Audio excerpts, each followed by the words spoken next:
कहते हैं ना, जो जन्म लिया है उसे एक ना एक दिन यह संसार छोड़कर जाना है। फिर हम यह माने या ना माने, परंतु यह सच है।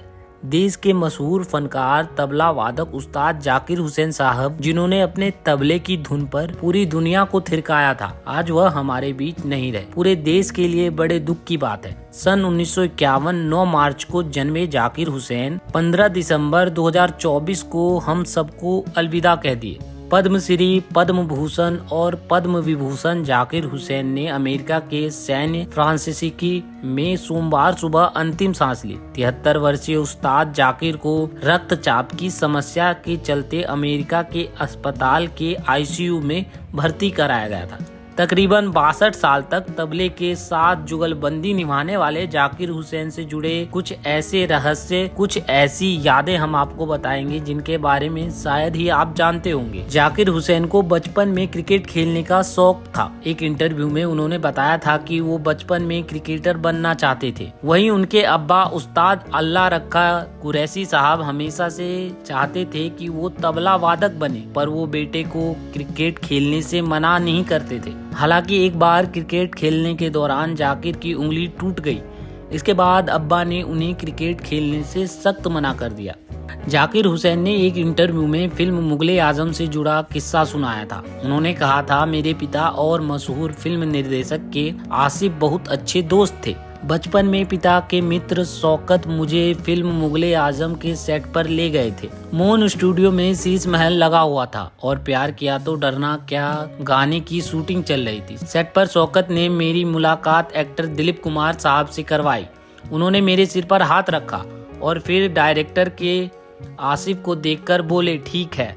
मतलब यह था कि उन्होंने मुझे फिल्म में युवा सलीम के रोल के लिए फाइनल कर लिया था। हालांकि बाद में आसिफ साहब ने जब मेरे पिता से बात की तो अब्बा नाराज हो गए। वो अपने दोस्त से लड़ पड़े।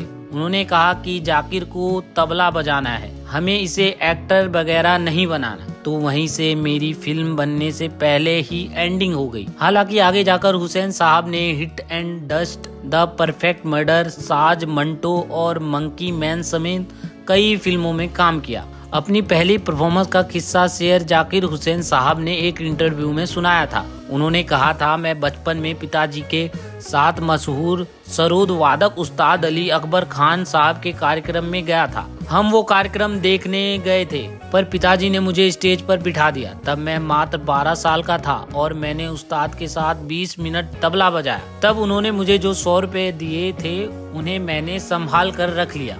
यह मेरे लिए 1 करोड़ रुपए बराबर था।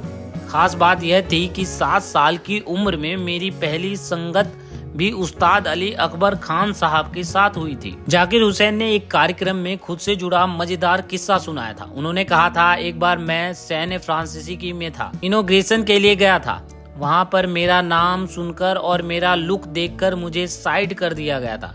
ऑफिसर्स ने मुझसे कई सवाल पूछे, फिर बोले, आप पंडित रविशंकर को जानते हैं? मैंने कहा हाँ। तो बोले, बताइए उनके बाद वर्ल्ड में इंडिया के दूसरे टॉप म्यूजिशियन कौन थे? उनका सवाल सुनते ही मेरी पत्नी बोली, वो यही हैं, आप चाहे तो गूगल कर लें। जाकिर हुसैन साहब ने कहा, आप नंबर 1 नंबर 2 में अटके हैं, पर मुझे पता है कि ऐसे कई बेहतरीन कलाकार हैं जो मेरे जैसा और मुझसे बेहतर तबला बजाते हैं। जाकिर हुसैन साहब को कभी पसंद नहीं आता था कि उन्हें कोई उस्ताद बोले। वो अक्सर कहते थे कि मैं उस्ताद नहीं हूँ, सिर्फ जाकिर हूँ। एक इंटरव्यू में उन्होंने कहा था कि कुछ ऑर्गेनाइजेशन ने अपने शोज की टिकट बेचने के लिए मेरे नाम के आगे उस्ताद लगाना शुरू कर दिया था। मुझे खुद को उस्ताद बुलाना पसंद नहीं।